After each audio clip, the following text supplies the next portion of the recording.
A fierce winter storm swept across the Iowa plains when a young farm woman spotted a luxury car stranded in the snow. Inside was an elderly man trembling from the cold and refusing help. She took him home, fed him soup and offered shelter for the night. By morning he was gone, leaving only a polished government card on her table. Days later, as she faced losing her farm, a black sedan stopped at her gate again. Before we continue, tell us what time it is and where you're watching from, and subscribe because tomorrow I've got something extra special for you. The wind came early that December afternoon, sweeping across the Iowa fields like something alive and angry. Hannah Whitmore pulled her coat tighter, her breath forming small clouds in the freezing air. 28 years old, and she'd spent every one of them learning how to stand against the wind.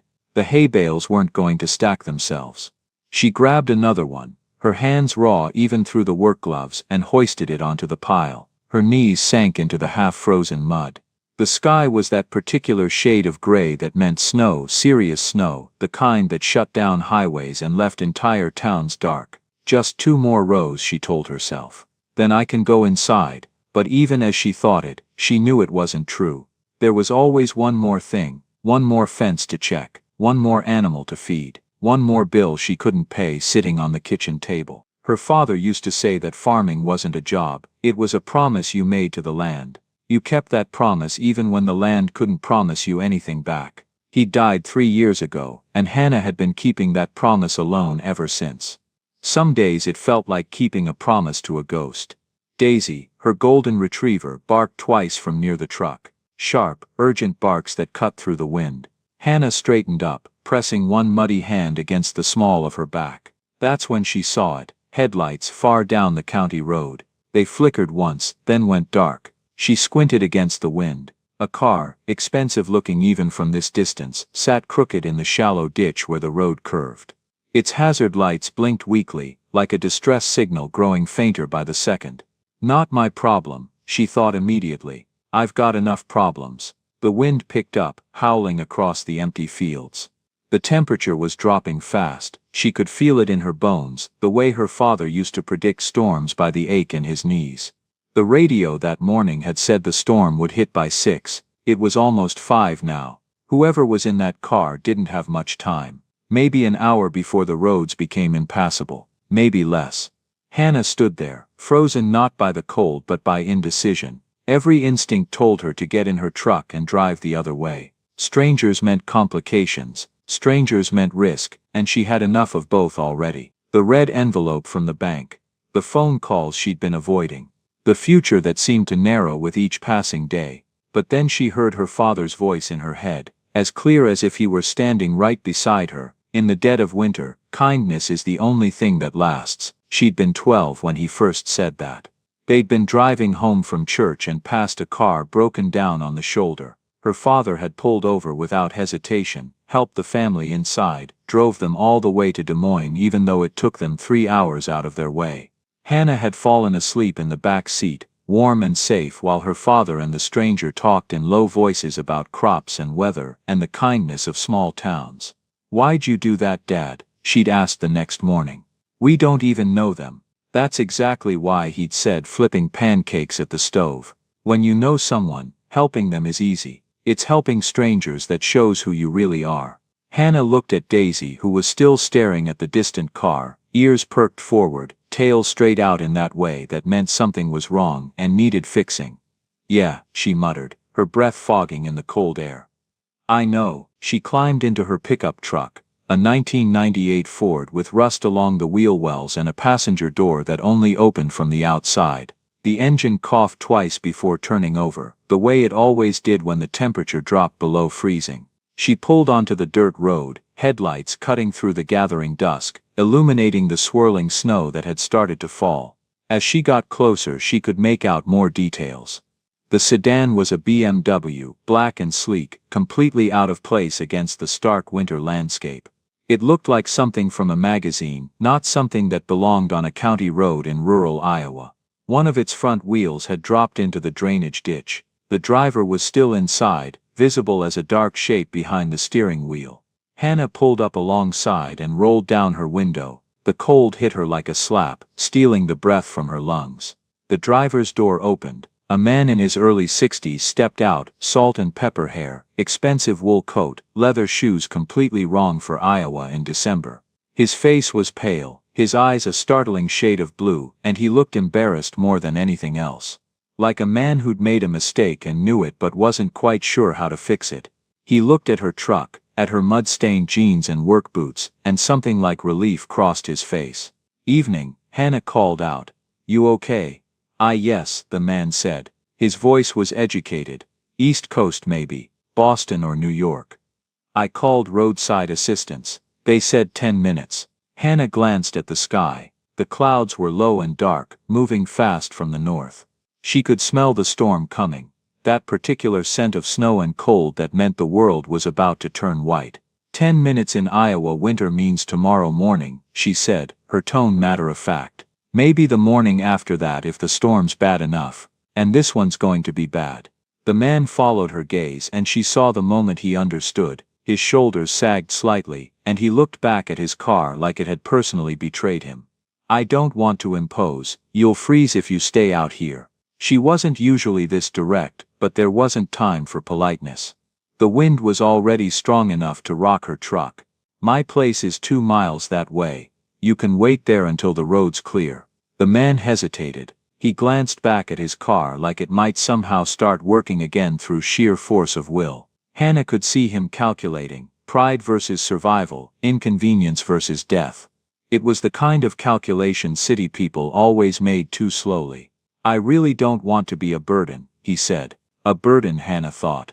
Like I don't already carry enough of those. But she heard herself say, "If I drive away and leave you here, neither one of us is going to sleep tonight. So do us both a favor and get in the truck." Something in her tone must have convinced him. He reached into the back seat, pulled out a leather briefcase and a small overnight bag, and locked the car with a beep that sounded absurdly cheerful in the howling wind. Then he walked over to her truck, fumbled with the passenger door for a moment before figuring out the trick to opening it, and climbed in. Daisy, sitting in the narrow space behind the seats, barked once, a question more than a threat. Then, apparently deciding the stranger was acceptable, she settled down with her head on her paws and watched him with dark, intelligent eyes. "I'm Thomas Reed," the man said as Hannah pulled back onto the road. "Tom, Hannah." She didn't offer her last name, didn't seem necessary. In another few hours this man would be gone, and she'd probably never see him again. They drove in silence for a while. The wind rocked the truck, and Hannah kept both hands on the wheel, her attention fixed on the road ahead. The first flakes of snow started to fall, small and hard, ticking against the windshield like thrown rice. Within minutes, they grew larger, softer, falling so thick that the road ahead disappeared into white. "Thank you," Tom said quietly. "This is very kind of you." Hannah shrugged, not taking her eyes off the road. "This is Iowa, we don't leave people to freeze." Still, not everyone would have stopped. She didn't have an answer for that, so she said nothing. The truth was, she'd almost kept driving. She'd almost chosen safety over kindness, fear over faith. The knowledge sat heavy in her chest. After another minute, Tom spoke again. "I used to work with fields like these, on paper anyway. Agricultural reports, land use studies, that sort of thing." "Paper doesn't smell like wet grass," Hannah said. Tom smiled, a small sad sort of smile that made him look younger for a moment. "No, you're right about that. It's been a long time since I remembered what it actually smells like, what it feels like. Real dirt under your fingernails, real sweat on your back." He paused. "I think I forgot why any of it mattered." Hannah glanced at him, curious despite herself, but didn't push. "People told you what they wanted you to know when they were ready." The headlights picked out the shape of her farmhouse ahead, a small 2-story structure with peeling white paint and a sagging front porch. Smoke rose from the chimney. She'd left a fire burning that morning, the way her father had taught her. Never let the fire go out completely in winter. It was easier to feed a living flame than to start from cold ash. "Home," she said, more to herself than to him. She parked near the porch. Tom climbed out carefully, briefcase and bag in hand, and followed her to the front door. His leather shoes slipped on the icy steps, and he caught himself on the railing. "City shoes." Hannah shook her head but said nothing. Daisy bounded ahead, tail wagging, and pushed through the dog door Hannah had installed last spring. Inside, the house was exactly warm enough, not cozy, not uncomfortable, just livable. Hannah added wood to the fire in the stone fireplace, then went to the kitchen to heat up some corn soup she'd made 2 days ago. Tom stood awkwardly in the living room, still wearing his coat, looking around at the modest space, the worn furniture covered in hand-stitched quilts, the photographs on the mantel showing 3 generations of Whitmores on this land, the bookshelf filled with agricultural journals and old novels with cracked spines. "You can sit," Hannah said from the kitchen. "I don't bite." He smiled and sat down on the couch, setting his briefcase carefully beside him. Hannah brought him a bowl of soup and a thick wool blanket that had belonged to her father. It still smelled faintly of pipe tobacco and Old Spice. "It's not much," she said, handing him a spoon. "It's perfect," Tom replied, and he sounded like he meant it. He wrapped his hands around the bowl, soaking in the warmth, and took a careful sip. "This is really good. Family recipe. My grandmother's." Hannah sat down across from him with her own bowl, nothing fancy, just corn and potatoes and whatever else was around. They ate in silence. Outside the wind grew louder, rattling the windows, finding every crack and gap in the old house. Hannah made a mental note to stuff more newspaper in the window frames tomorrow. If there was a tomorrow. If the bank didn't take the house first. The lights flickered once, then went out completely. Hannah sighed, set down her bowl, and lit 2 candles she kept on the coffee table. She'd learned to keep them there after the 3rd or 4th time the power went out last winter. "This happen a lot?" Tom asked. "Every winter, sometimes twice a week." She sat back down across from him. "You get used to it. It's kind of peaceful actually. Forces you to slow down." In the candlelight, the small room felt even smaller but also warmer somehow, more human. The darkness outside, pressed against the windows, but inside there was light and warmth, and the smell of soup and wood smoke. Tom looked at the fire, his face thoughtful, shadows dancing across his features. "It's strange," he said. "The power goes out, but it doesn't feel dark." "That's because the wind hasn't found a way in yet," Hannah said. It was something her father used to say during storms. The wind would howl and rage, but as long as the house stood firm, as long as the fire kept burning, they were safe. She reached over to the bookshelf and pulled down a harmonica, dented old, with her father's initials scratched into the side. J.W. James Whitmore. She brought it to her lips and played a slow, simple melody. Nothing fancy, just the kind of tune you played when you were alone and needed to hear something besides the wind. A song about fields and sky and the long wait for spring. Tom closed his eyes and listened. His breathing slowed, his shoulders relaxed. When she finished, he opened them again, and there were tears on his cheeks that he didn't bother to wipe away. "Thank you," he said softly.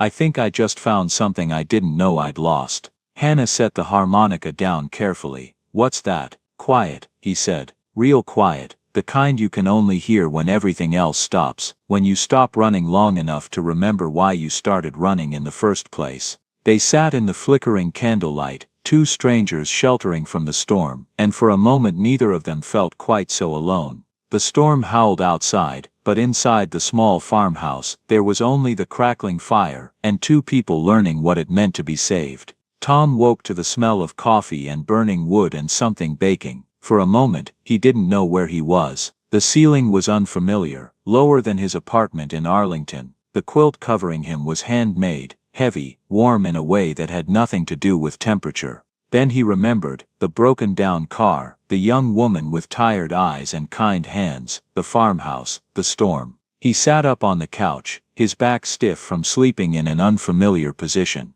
Pale winter light poured through the windows, so bright it hurt his eyes. Everything outside was white, the fields, the fence posts, the roof of the barn in the distance. The world had been erased and redrawn in shades of white and gray, and the faintest blue. Hannah was already awake, already dressed. Through the window, he could see her sweeping snow off the porch with a wide push broom. She moved efficiently, economically, like someone who'd done this 1,000 times before. Like someone who knew that survival was built on small consistent actions repeated until they became instinct. Tom stood, folded the blanket, and pulled on his coat. He stepped outside into the shocking cold. The air was so crisp it felt like it might shatter. His breath came out in great clouds. Hannah glanced over, not stopping her work. Morning, you're up early, he said. This is late for me. She leaned the broom against the wall and pulled off her work gloves. Her hands were red from the cold.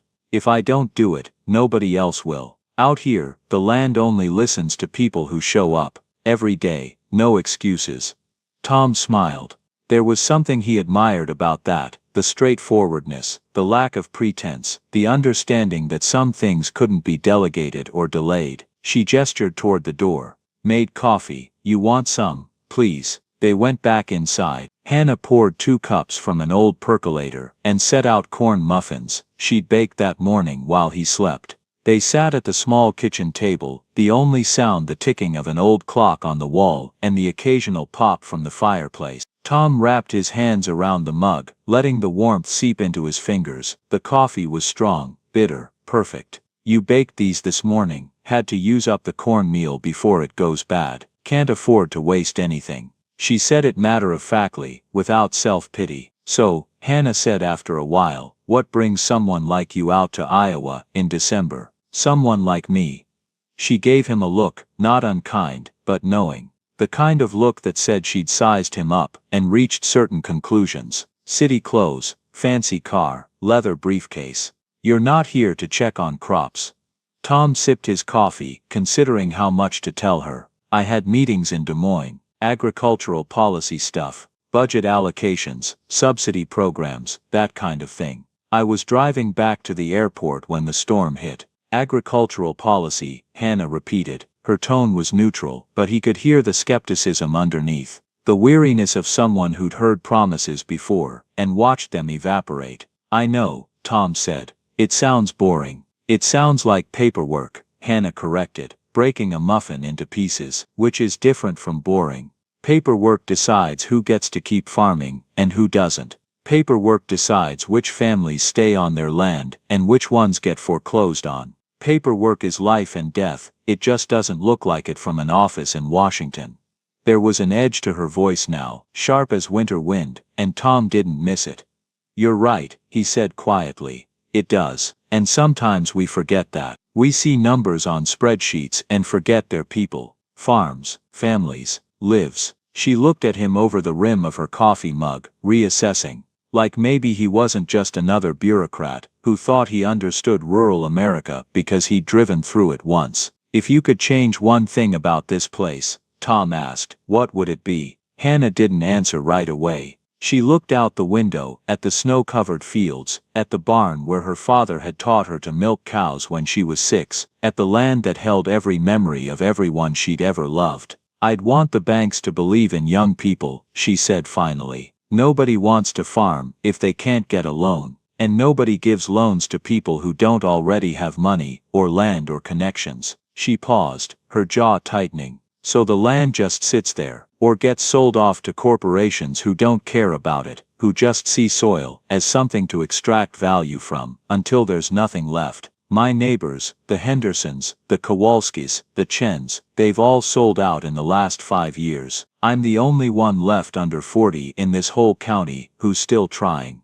Tom nodded slowly. He'd heard versions of this story 100 times in conference rooms and committee meetings. Young farmers couldn't get credit. Old farmers couldn't find successors. Land was being consolidated into massive corporate operations that treated farming like any other extractive industry. But sitting here, in this small kitchen with this young woman who'd saved him from freezing, it felt different, more real, more urgent. Sometimes, he said, we forget that faith is capital too. That belief in someone's potential is worth as much as collateral, maybe more. Hannah blinked, surprised, then she smiled, just a little, but it transformed her face, made her look younger, less burdened. Yeah, she said, something like that.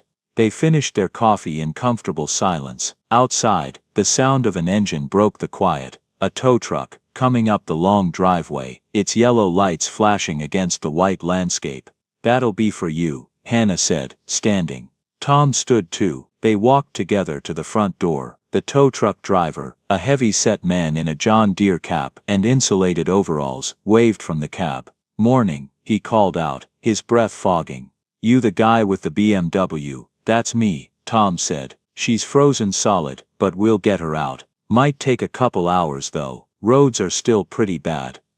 Tom turned to Hannah. He reached into his coat pocket and pulled out a business card, not his official USDA card, but one with just his name and personal cell phone number. "If you ever need good seed stock," he said, "call me." Hannah took the card, glanced at it, then looked up at him with a wry smile. "And if you ever need soup, you know where to find me." Tom laughed, a real laugh that felt like the first honest sound he'd made in months. "Deal." He walked to the tow truck, briefcase and bag in hand. As the driver started to pull away, Tom looked back one last time. Hannah stood on the porch, one hand raised in a small wave, Daisy sitting beside her. He waved back, watching the farmhouse grow smaller in the side mirror until it disappeared behind a curve in the road. It wasn't until he was sitting in the passenger seat of the tow truck, the driver talking about the storm and road conditions and how lucky Tom was that someone found him, that he glanced down at the business card, still in his hand, the one he'd almost given her, but had given her a different one instead. Thomas G. Reed, Undersecretary, U.S. Department of Agriculture. He wondered when she'd figure it out. He wondered if it would matter. Back at the farmhouse, Hannah stood on the porch for a long moment after the tow truck disappeared.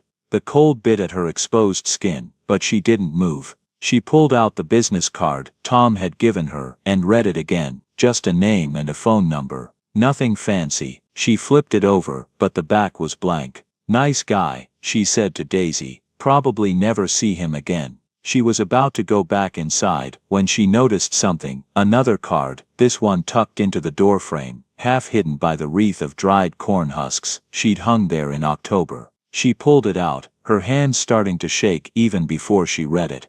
Thomas G. Reed, Undersecretary, U.S. Department of Agriculture. Below that, an address in Washington, D.C., and an official phone number with so many extensions it took up 2 lines. "Oh my God," Hannah whispered. "I just made a government undersecretary sleep on my couch." She started laughing, softly at first, then harder, until Daisy came over to see what was so funny. Hannah sat down right there on the porch steps, in the snow, and laughed until tears ran down her cheeks. The absurdity of it, the impossible luck of it. The fact that of all the people who could have broken down on her road, it had been someone who actually understood agricultural policy. But then her eyes fell on the kitchen table, visible through the window, on the envelope sitting there, red ink, bold letters, "Final notice." The laughter died in her throat. She looked at the 2 business cards in her hand, one with just a name and number, one with a title that meant power, influence, connections. He said to call, if I needed anything, she thought, but he meant seeds. He didn't mean this. No, she couldn't. She wouldn't. He'd been kind to her, yes, but kindness didn't mean obligation. And besides, what could he even do? He was probably back in Washington by now, already forgetting about the small farm in Iowa where he'd spent one night during a storm. She tucked both cards into her pocket and went back inside, closing the door against the cold and the hope that had briefly, dangerously, flared in her chest.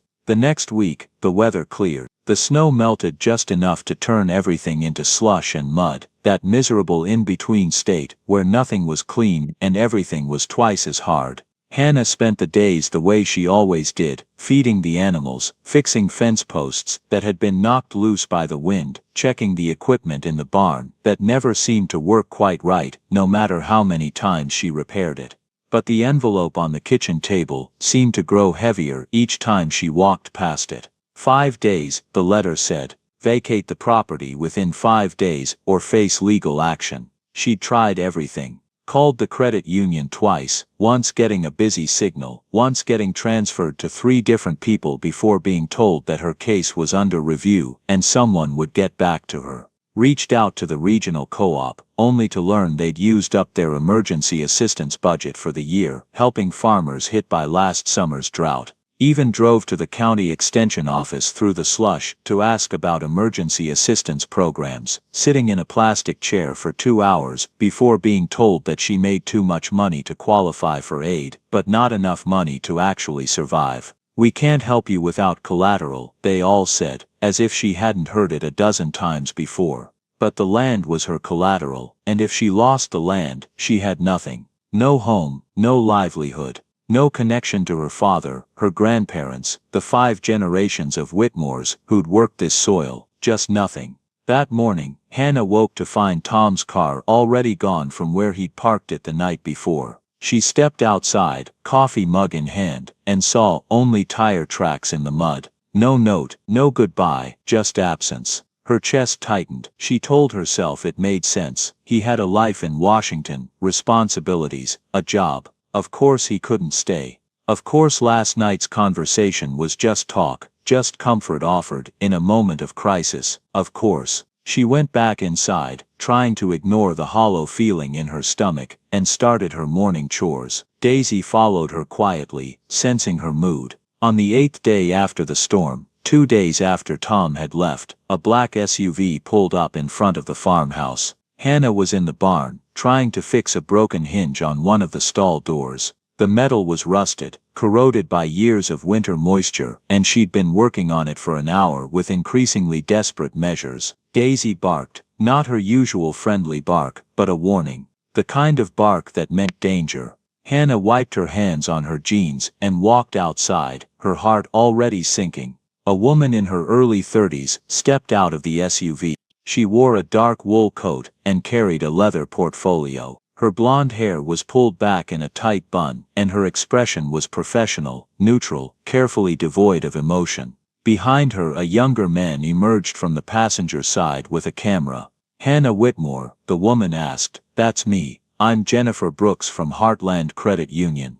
This is my assistant Kevin." Her voice was crisp, businesslike. "We're here to perform an asset inspection." She said it like she was delivering mail, like it was the most normal thing in the world. Hannah's stomach dropped. Now, Jennifer consulted her tablet, tapping the screen with one manicured finger. "According to the foreclosure timeline, yes, we need to document the property's condition before repossession." Repossession.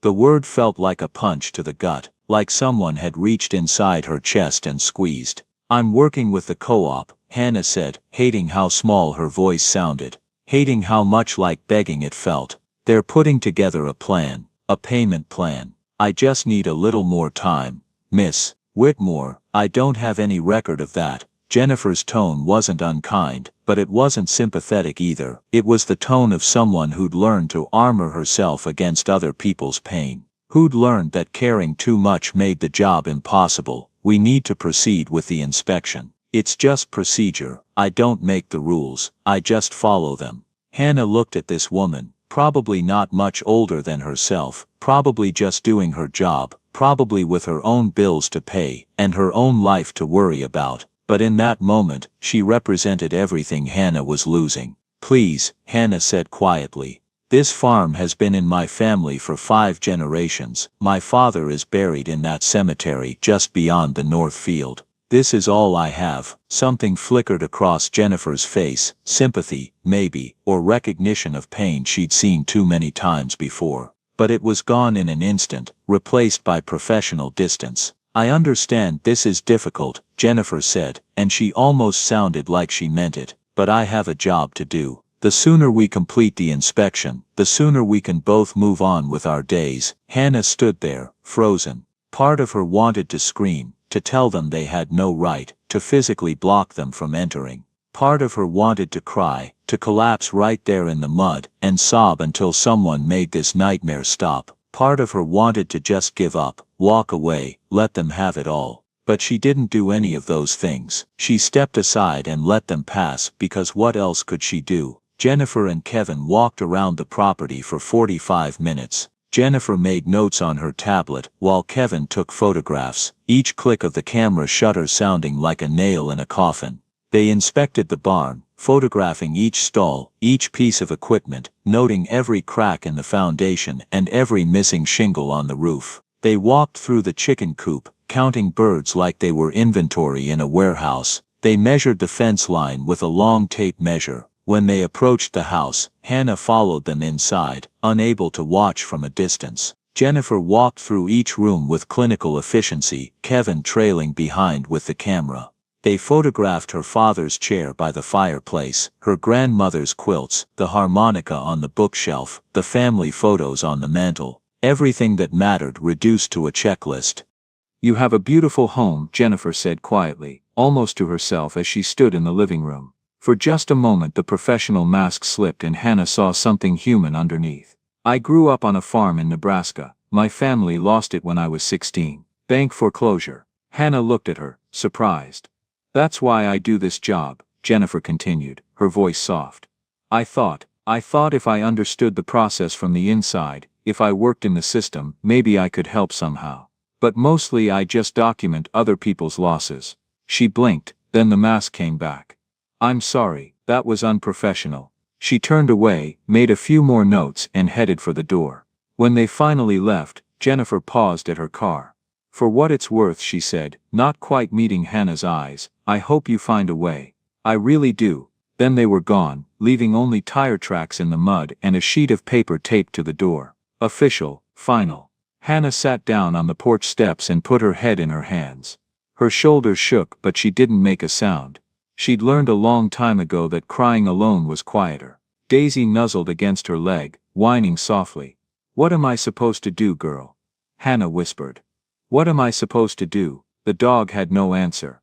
The land had no answer. The sky was blue and clear and completely indifferent. That evening, Hannah sat at the kitchen table with a pen and paper.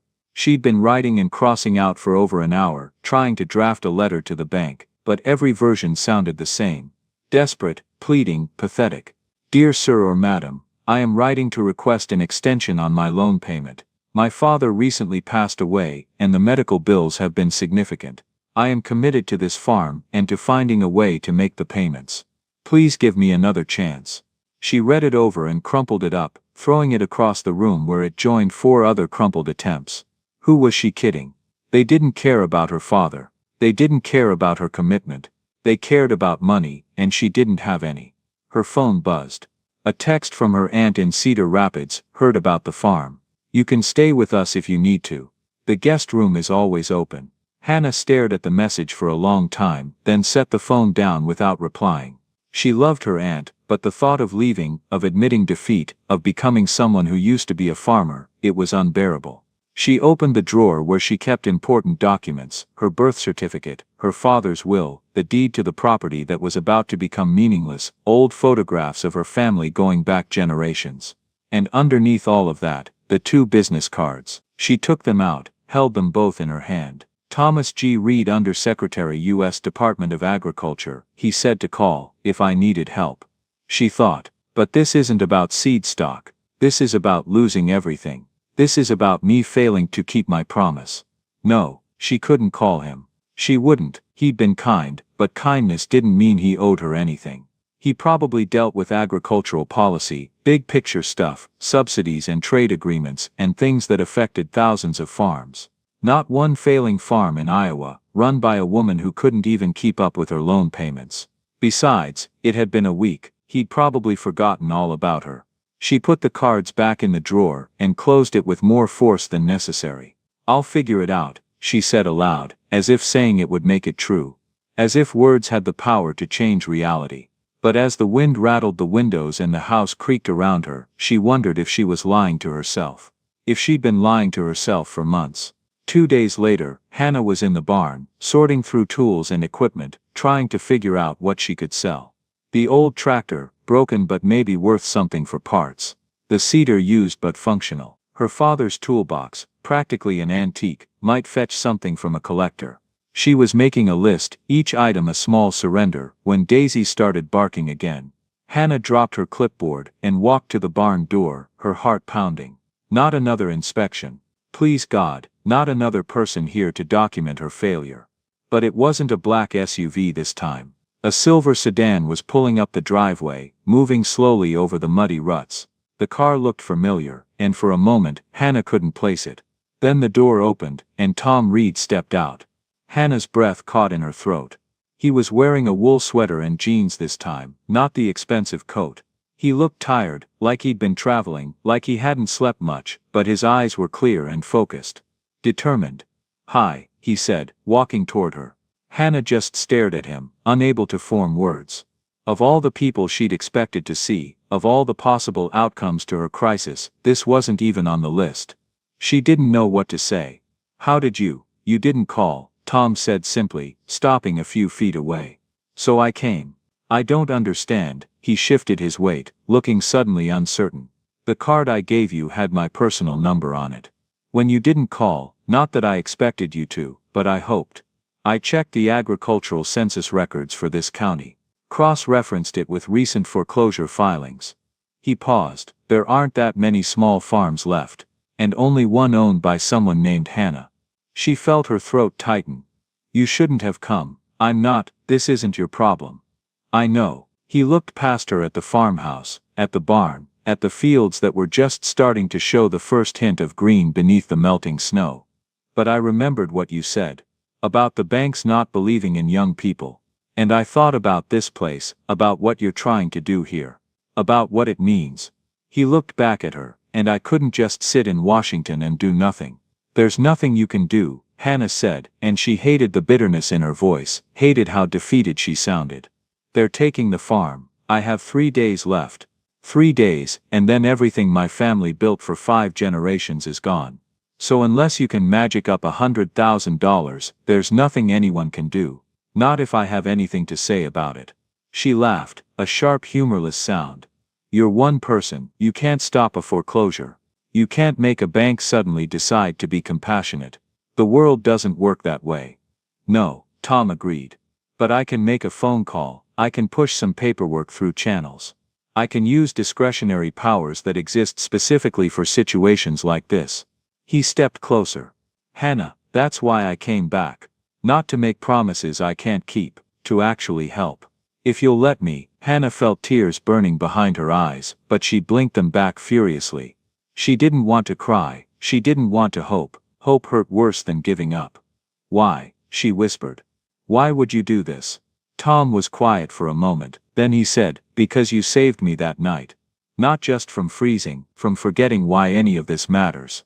And because if I can't help one person, one farmer who actually deserves it, then what the hell have I been doing for the last 30 years? Hannah couldn't hold back the tears anymore. They spilled down her cheeks, hot against her cold skin. Come inside, she said, please. They went inside. Tom set his briefcase on the kitchen table, opened it, and pulled out a laptop and a folder thick with documents. He moved with purpose, with the kind of focused energy that came from knowing exactly what needed to be done. Tell me everything, he said, opening his laptop. Start from the beginning. Your father's death, the medical bills, the loan terms, every conversation you've had with the bank. Don't leave anything out. So she did. She told him about her father's cancer diagnosis 3 years ago, how it had come suddenly, aggressively, without warning. About the experimental treatments that insurance wouldn't cover, the trips to the Mayo Clinic, the hospital stays that ate through their savings like fire through dry grass.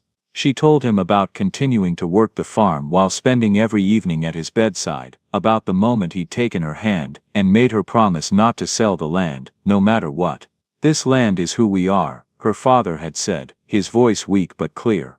It's not just dirt and crops, it's every person who came before us. Every sacrifice they made. You keep this promise, Hannah. You keep it even when it's hard. She'd kept it. God, she'd tried so hard to keep it. She told Tom about the bad growing season last year, too much rain in spring, too little in summer, prices dropping just when she needed them to rise. About falling behind on the loan payments, then falling further behind. About the credit union's refusal to renegotiate, their insistence that she either pay in full or face foreclosure. I called them 12 times, Hannah said, her voice shaking. 12 times. I explained the situation, I offered to put up additional collateral. I begged, she laughed bitterly. I actually begged, and do you know what they told me? Tom shook his head. They said, we're sorry, but business is business, like my entire life was just a line item on a spreadsheet, like my father's death was just bad timing that affected their profit margins. Tom's jaw tightened, but he said nothing. He just kept typing, making notes, pulling up programs on his laptop. Hannah told him about the co-op's empty promises, about the county extension office that couldn't help without collateral she didn't have, about every door that had slammed in her face. She told him about the inspection 2 days ago, about watching strangers photograph her home like they were documenting a crime scene. When she finished she felt hollow, emptied out, like she'd just confessed every failure, every weakness, every moment she hadn't been strong enough. Tom looked up at her, and his eyes were fierce. "Okay," he said, "here's what we're going to do. I owe you," Tom said firmly. "You gave me shelter when I needed it. You showed me kindness when you had every reason to protect yourself first. Now I'm going to do the same for you. This isn't the same thing." "Yes, it is." His voice was firm but not harsh. "Shelter isn't just a roof, Hannah. It's a second chance. It's someone believing in you when you've stopped believing in yourself. You gave me that, now let me give it back." Hannah felt her throat close up, but she nodded. Tom pulled up a program on his laptop and started typing rapidly. "There's a USDA provision for emergency farm assistance," he said. "It's not well known because it's buried under 3 layers of bureaucracy and requires specific criteria to be met. But it exists. It's designed for exactly this kind of situation, young farmers facing financial hardship through no fault of their own, who demonstrate commitment to sustainable practices and community benefit." "I tried that," Hannah said. "Last month. They said I didn't qualify because I didn't have an approved business plan on file. That's because they didn't know who to ask." Tom glanced up at her, and there was something almost fierce in his expression. "I know who to ask. I know which forms to file, and which regulations allow for expedited review, and I know how to make this happen." He picked up his phone and dialed. Someone answered on the second ring. "Sarah. It's Tom Reed. I need you to pull the emergency assistance files for Iowa Story County." "Yes, I know it's late. This is urgent." He listened, typed something into his laptop, then spoke again. "I'm authorizing an immediate review under discretionary powers, Section 1472, subsection C. Send the forms to my email within the hour." "No, I'll take full responsibility." "Yes, I understand the precedent. I'm doing it anyway." "Thank you, Sarah." He hung up and looked at Hannah. "We'll have the paperwork by morning." Hannah sank into a chair, her legs suddenly weak. "Why are you doing this?" "Really?" Tom closed the laptop. For a moment he didn't answer. Then he said, "My wife and I used to talk about buying a farm someday. When I retired, something small, manageable. She wanted chickens and a vegetable garden and a porch where we could sit in the evenings and watch the sunset. She said it would be a good life. A real life, not just an existence." "Used to?" Hannah asked quietly. "She died 2 years ago. Ovarian cancer." His voice was steady, but she could hear the grief underneath, the way you could hear ice cracking beneath your feet, even when the surface looked solid. "We never got that farm, never even came close. I kept telling her someday, and then someday ran out." "I'm so sorry," Hannah whispered. "When I saw this place," Tom continued, "when I saw you working alone in the snow, trying to keep something alive against impossible odds, I don't know. It felt like a second chance I didn't know I needed. Like maybe I couldn't save Margaret's dream, but I could save someone else's, and maybe that would mean something." They sat in silence for a while. Outside, the sun was setting, painting the snow-covered fields in shades of pink and gold. The house was quiet, except for the ticking of the clock, and Daisy's soft breathing from her bed by the fireplace. Finally, Hannah said, "Thank you. I don't know how to say it properly, but thank you." Tom smiled.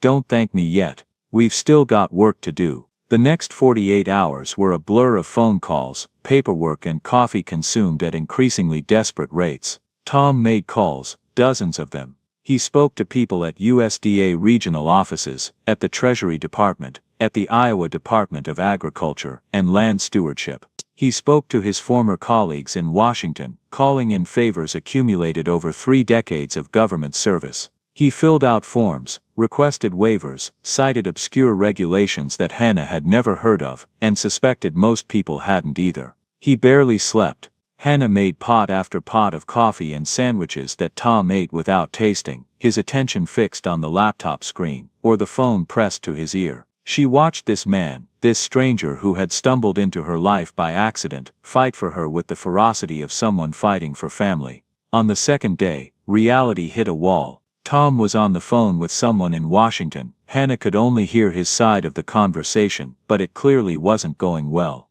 "Ellen, I understand your concerns, but no, I'm not bypassing proper channels. I'm using discretionary powers that are explicitly, because time is a factor. Because in 3 days this farm will be foreclosed on, and a young farmer will lose everything her family built for. I don't care if it sets a precedent. Maybe we need a precedent. Maybe we need to actually help people instead of just, no, I'm not being emotional, I'm being practical. He listened for a long moment, his face growing tighter. Then put it to a vote. Emergency committee. Tonight. Yes, I know it's irregular. Everything about this is irregular. That's the point. Fine, I'll be on the call at 8. But Ellen, I'm not backing down on this. He hung up and sat back in the chair, rubbing his eyes with the heels of his hands. Problem? Hannah asked, though the answer was obvious. The deputy secretary is pushing back. She says I'm overstepping, that I can't unilaterally approve emergency funding without committee review, that it looks like favoritism. He laughed without humor. She's not wrong, technically, but sometimes you have to break the rules to do the right thing. Tom, if this is going to damage your career. I don't care, he said flatly. I spent 30 years playing by the rules, and you know what it got me. An office full of reports about failing farms and farmers losing their land, and not one damn thing actually fixed. So if breaking the rules means saving one farm, saving one person who actually deserves help, then I'll break them. That evening, at 8 o'clock, Tom sat in front of his laptop for a video conference call. Hannah stayed in the kitchen, giving him space, but she could hear everything through the thin walls. Tom, we need to talk about the Iowa situation. A woman's voice, crisp and professional. Ellen, I'm aware of your concerns. Are you? Another voice, male, older. You approved emergency funding without committee review. You expedited a pilot program that was supposed to take 6 months to launch. You're using discretionary powers in a way they were never intended to be used. I'm using them exactly as they were intended to help farmers in crisis. To help one specific farmer. Ellen corrected. Tom, we have thousands of applications. Why does this one get special treatment? Is it because you personally spent the night at her farm? The room went silent. Hannah held her breath. When Tom spoke again, his voice was ice. I chose this farm because I saw firsthand what we're up against. The banks won't lend to young farmers. The co-ops are underfunded. We spend millions on studies and reports and policy proposals, but we don't actually help anyone. So yes, I made a decision. I chose one farm to be the pilot for a program that could help thousands, and I'd make that choice again. Tom, Ellen started. Let me finish. Hannah Whitmore is 28 years old. She's been farming alone since her father died 3 years ago. She's kept this operation running through a pandemic, through drought, through medical debt that would have bankrupted most people. She's training other young farmers. She's using sustainable practices. She's exactly the kind of person we should be supporting. So if you want to vote this down, fine, put it to a vote.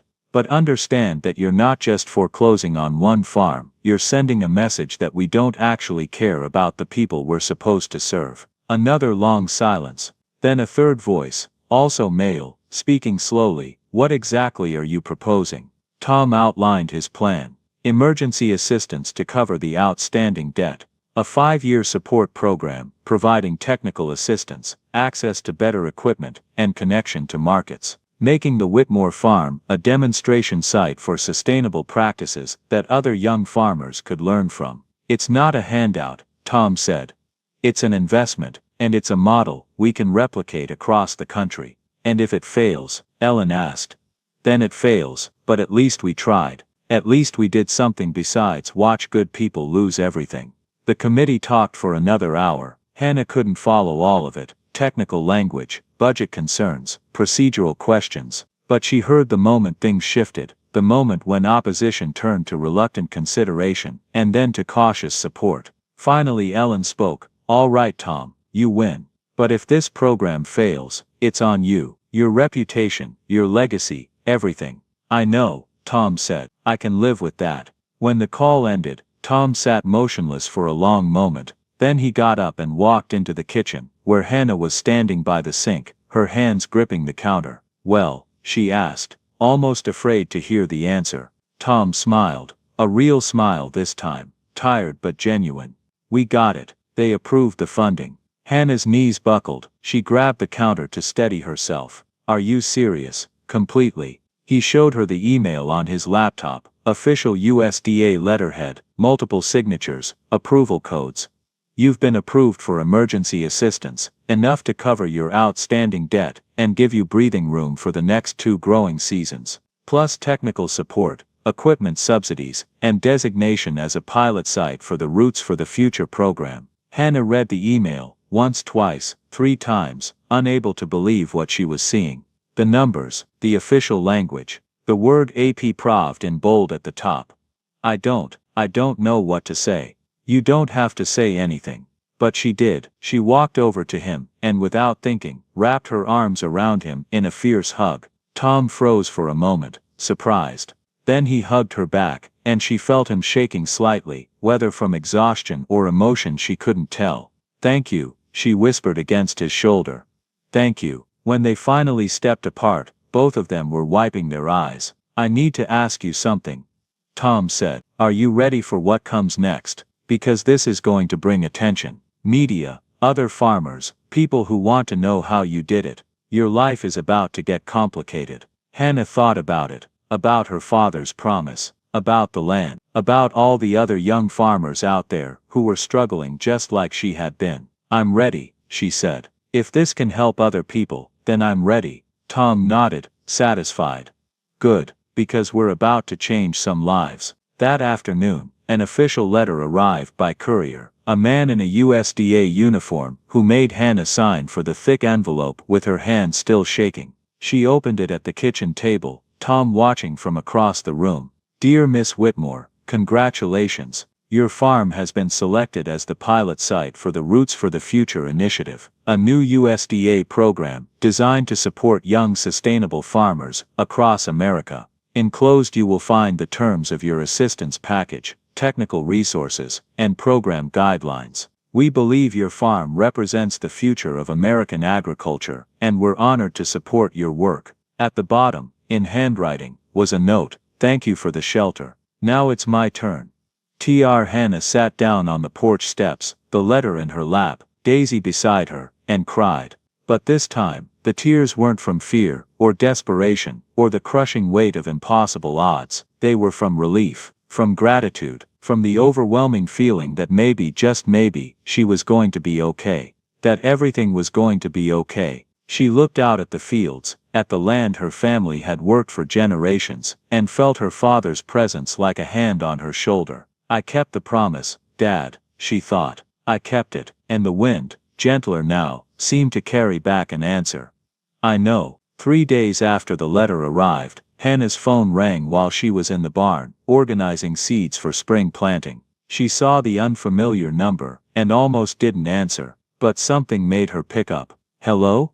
Miss Whitmore. This is Janet Kowalski from the Des Moines Register. I'm writing a piece about the new USDA Young Farmer Initiative, and your farm was listed as the pilot site.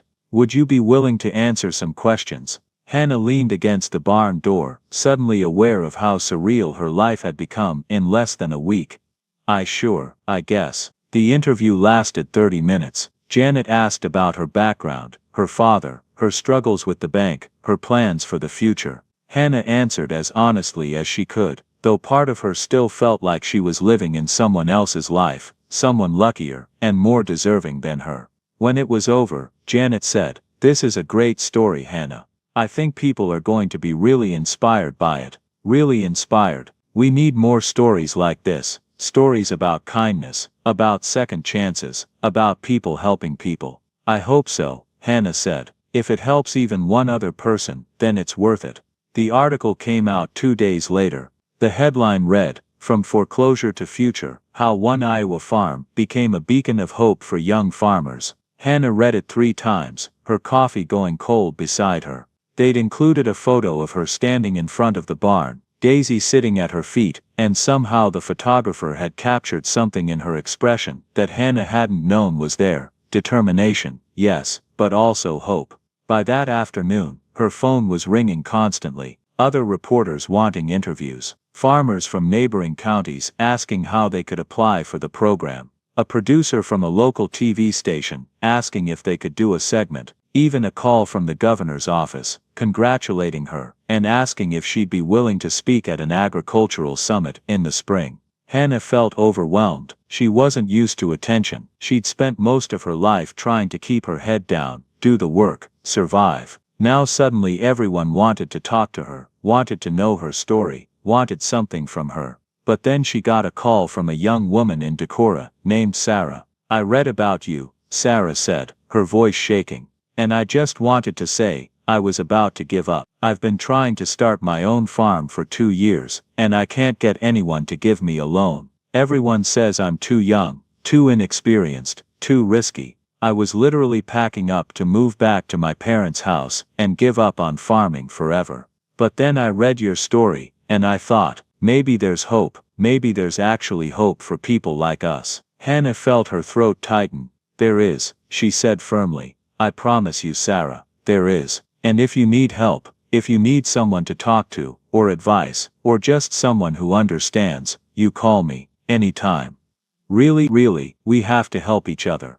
That's how this works." After she hung up, Hannah sat on the porch steps and realized something. This wasn't just about her anymore. What Tom had done, what they had done together, had opened a door for other people. People who were struggling, just like she had been. People who needed someone to believe in them. That thought was both terrifying and exhilarating. Meanwhile, in Washington, D.C., Tom Reed sat in a conference room, on the 3rd floor of the USDA building. Across from him were 3 senior officials, and none of them were smiling. "Tom," said Ellen Vargas, the deputy secretary, folding her hands on the table, "we need to talk about the fallout from your Iowa decision." Tom leaned back in his chair, keeping his expression neutral. "What fallout?" "The media coverage was positive, very positive, but now we're getting calls from farmers all over the country, asking why they weren't chosen. Why this one young woman gets help when thousands of others don't. It's creating expectations we can't meet." "Good," Tom said. "Maybe we should be meeting those expectations." Gerald Moss, the head of the Farm Service Agency, leaned forward. "Tom, you approved emergency funding without proper committee review. You expedited a pilot program that was supposed to take 6 months to launch. You set a precedent that's going to be very difficult to manage going forward." "I use discretionary powers that are explicitly part of my role," Tom said, calmly. "Powers that exist specifically so we can respond to urgent situations without being strangled by red tape. To help one farmer." Gerald's voice rose slightly. "Tom, we have thousands of applications. Thousands of young farmers who need help. Why does this one get special treatment? How do we justify that?" Tom met his gaze evenly. "Because she was the first one I could actually help. And because if we don't start somewhere, if we keep saying there are too many people who need help, so we can't help anyone, then we'll never help anyone. We'll just keep studying the problem, until there are no farms left to save." Ellen rubbed her temples like she had a headache forming. "Tom, I understand your intentions, I do. But this sets a precedent. Other farmers are already calling, demanding to know why they weren't chosen. Some are threatening to sue for discrimination. It looks like favoritism. It looks like you helped this farmer because you personally spent the night at her farm." "It's not favoritism," Tom said, his voice hardening. "It's efficiency. The program was always going to need a pilot site. I chose one that met every criteria we established. That's my job. That's what you pay me to do, make decisions. You chose one because you have a personal connection to her." Gerald said sharply. "That's the definition of a conflict of interest." Tom's jaw tightened. He'd known this was coming, had prepared for it, but it still stung. "I chose one because I saw firsthand what we're up against, because I spent one night in that farmhouse, and learned more about the real challenges facing young farmers than I've learned in 30 years of reading reports. The banks won't lend. The co-ops are underfunded. We talk about supporting young farmers, but we don't actually do anything substantive. So yes, I made a decision. And I'd make it again." The room fell silent. Tom could hear the hum of the fluorescent lights, the muffled sound of traffic from the street below. Finally, Ellen sighed. "Tom, if this program fails, it's on you. Your reputation, your legacy, everything you've built here." "I know," Tom said. "And if it works," Tom allowed himself a small smile, "then maybe we expand it. Maybe we actually start helping the people we're supposed to serve. Maybe we remember why we got into this work in the first place." Ellen studied him for a long moment, then she said, "You're betting everything on this." "Yes, I am." "Why?" Tom thought about the farmhouse, the candlelight, the sound of a harmonica in the dark. He thought about Margaret, about the farm they never got to build, about second chances, and the cost of regret. "Because some bets are worth making," he said. "Because sometimes the only way to change a system is to prove it can work differently. And because that young woman saved my life, and I'm going to spend whatever political capital I have left making sure she doesn't lose hers." That night Tom sat alone in his apartment in Arlington. It was a modest place, one bedroom, minimal furniture, the kind of space that said its occupants spent most of their time at work. He poured himself a glass of whiskey and stood by the window, looking out at the city lights. His phone buzzed. A text from Hannah saw the Register article. "They're pushing back, aren't they? Your colleagues," he typed back. "A little, nothing I can't handle." A pause, then Tom, "I don't want you to lose your job because of me. I'm not going to lose my job, and even if I did, it would be worth it." Another pause. "Why are you really doing this?" Tom looked at the photograph on his bookshelf, Margaret, smiling, sunlight in her hair, standing in front of a farmer's market. She'd loved those markets, loved talking to the farmers about their crops and their lives. She'd wanted to be one of them someday. He typed, "Because you gave me shelter when I needed it, and because my wife would have done the same thing." The response came quickly. "She must have been an amazing person." "She was. You would have liked her. She was stubborn, like you." A laughing emoji appeared on his screen. "Then get some sleep, Tom. Tomorrow's going to be a long day." He smiled and set the phone down. Margaret's photograph seemed to smile back at him. "I think you'd approve," he said quietly to the empty room. "I think you'd tell me I'm finally doing something that matters." He finished his drink and went to bed, but sleep didn't come easily. He kept thinking about the farmhouse, the fields, the possibility of a future where young people could actually build lives on the land instead of just dreaming about it. He thought about second chances, and how rare they were, and how sometimes the best thing you could do with your own second chance was give someone else theirs. Back in Iowa, Hannah stood on her porch, watching the stars emerge one by one in the darkening sky.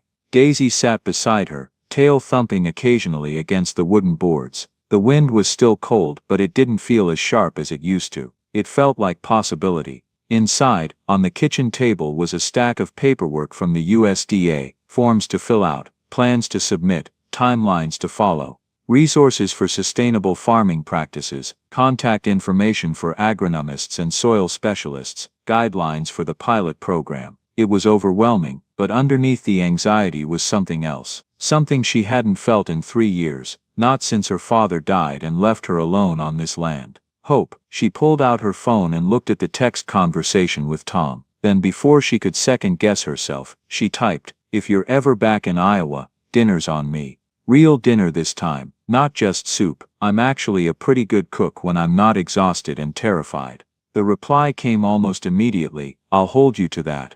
Hannah smiled, tucked the phone away and went inside. Tomorrow she'd start planning for spring planting. Tomorrow she'd begin filling out the forms and making calls and figuring out how to turn this second chance into something real. Tomorrow she'd start training other young farmers, sharing what she knew, building the community her father had always believed in. But tonight, she was just going to sit by the fire, play her father's harmonica, and let herself believe that everything was going to be okay. Spring came slowly to Iowa, the way it always did. The snow melted in uneven patches, revealing brown grass and mud and the first tentative signs of green. But underneath, the soil was waking up, stretching, remembering how to grow. Hannah stood in the middle of her largest field on a bright March morning, holding a handful of seeds in her palm. They were a new variety, drought-resistant corn, sent by the USDA as part of the pilot program. She'd spent the last 2 months working with agronomists from the state university, attending workshops on soil health and water conservation, learning new techniques that her father never knew existed. It was exhausting, but it was also exhilarating in a way she hadn't expected. Around her, the field was marked with neat rows, ready for planting. She'd hired 2 part-time workers from town, Danny and Marcus, fresh out of high school, looking for work before college. She was teaching them the way her father had taught her, with patience, with respect for the land, with an understanding that farming wasn't just a job. It was a promise, and she was teaching them how to keep it. Miss Whitmore, Danny called from the edge of the field, waving his arm. Someone's here to see you. Hannah looked up, shading her eyes against the morning sun. A silver sedan was parked near the house, the same one from months ago, though she'd recognize it anywhere now. Her heart did something complicated in her chest. She walked back across the field, Daisy bounding ahead, tongue lolling happily. As she got closer, she saw him.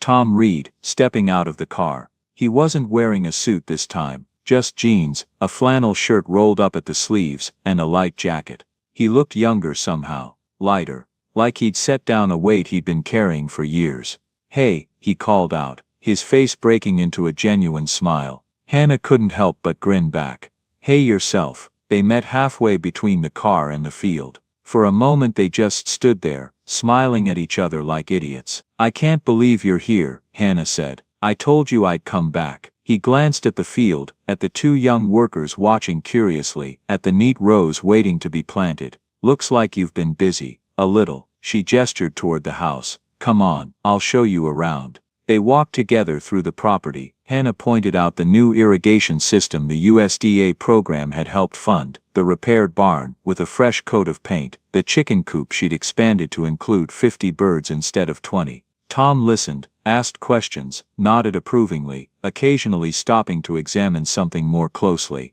When they reached the porch, he pulled something out of his jacket pocket, a small wooden box. "I brought you something," he said. Hannah took the box and opened it carefully. Inside, nestled in velvet, was a harmonica. Brand new, polished to a mirror shine, with her initials engraved on the side in elegant script. "HW. She looked up at him, eyes wide. "Tom, this is. I figured you could use a new one," Tom said. "For when the wind starts singing. Your father's is still special, but maybe this one can be for new memories, new songs." Hannah's throat tightened with emotion. "Tom, I don't know what to say." "You don't have to say anything." He smiled. "Just play it sometime, and think about me." "I already do," she said softly, and watched him register the words, watched something shift in his expression. They stood there for a moment, the air between them charged with something unspoken, something that had been building since that first night in the storm. Finally, Tom cleared his throat. "So, you promised me dinner." Hannah laughed, breaking the tension. "I did, didn't I? I'm holding you to it. I drove all the way from DC for your cooking. Then come on, I'll make you something that'll make you forget all about that soup." Inside, Hannah cooked while Tom sat at the kitchen table, watching her move around the small space with easy familiarity. She'd roasted a chicken with herbs from the garden she'd started last month: rosemary, thyme, sage. She made mashed potatoes with butter and cream, roasted carrots glazed with honey, biscuits that came out of the oven golden and steaming. It was the kind of meal you made for someone who mattered. They ate slowly, talking about everything and nothing. Tom told her about Washington, the endless meetings, the bureaucracy that moved like molasses, the frustration of trying to change systems that resisted change with every fiber of their being. But he also told her about the expansion of the Roots for the Future program, about how they'd received over 3,000 applications in the first month, about how her story had inspired people across the country. "You've become something of a hero," Tom said, cutting into his chicken. Hannah snorted. "Hardly. I'm just trying to keep my head above water and help a few other people do the same." "That's what heroes do," Tom said quietly. "They keep going when everyone else would quit. They help people even when it costs them something. They make the choice to care, over and over again, even when it's hard." Hannah felt her cheeks warm. She changed the subject, telling him about the field work, about Danny and Marcus, and how they were learning fast, about the other farmers who'd started reaching out for advice. She told him about Sarah from Decorah, who'd gotten approved for a loan and was starting her own farm, about a veteran named James who wanted to use his GI Bill to study sustainable agriculture, about a whole network of young farmers who were connecting, helping each other, building something new. "It's like watching seeds take root," Hannah said. "You plant them, and you water them, and you wait. And then one day you look around and there's a whole field of green where there used to be just dirt." Tom smiled. "That's beautiful. It's true." After dinner, they took their coffee out to the porch. The sun was setting, painting the sky in shades of orange and pink and deep purple. The field stretched out before them, peaceful and endless, full of promise. "I've been thinking," Tom said after a while, "about retirement." Hannah glanced at him. "You're not that old," he smiled. Maybe not, but I'm tired. Tired of fighting the same battles, tired of the politics, tired of being in an office when I should be outside. And I keep thinking about what Margaret wanted. That farm, that quiet life, that sense of doing something real. You could still have it, maybe. He looked at her. If I knew where to look. Hannah's heart was beating fast now. She knew what he was asking, even if he wasn't saying it directly. There's a property next to mine, she said carefully. Old McCritty Place. Been empty for almost 2 years now. Bank's been trying to sell it, but nobody wants to buy. Is that right? 20 acres, house needs work, but the bones are good. Barn's solid, good soil. She paused, trying to keep her voice casual even though her hands were trembling. Could be a good place for someone who wanted chickens and a vegetable garden. Someone who wanted to learn farming. Someone who wanted to build something. Tom's smile widened. I'll look into it. They sat in comfortable silence, watching the sun disappear below the horizon. Daisy lay at their feet, content and warm. The world was turning from day to night, from winter to spring, from loneliness to something that felt almost like belonging. Tom, Hannah said softly. Yeah, I'm glad you got lost that night. I'm glad your car broke down, and I'm glad you needed help, because if none of that had happened, I wouldn't be here right now. I'd have lost everything. He reached over and took her hand. His palm was warm, calloused in different places than hers, but familiar somehow. I'm glad too, more than you know. They sat like that, hands clasped, as the stars began to appear one by one in the darkening sky. The wind moved through the fields, gentle now, carrying the smell of earth and growing things and possibility. Join us to share meaningful stories by hitting the like and subscribe buttons. Don't forget to turn on the notification bell to start your day with profound lessons and heartfelt empathy.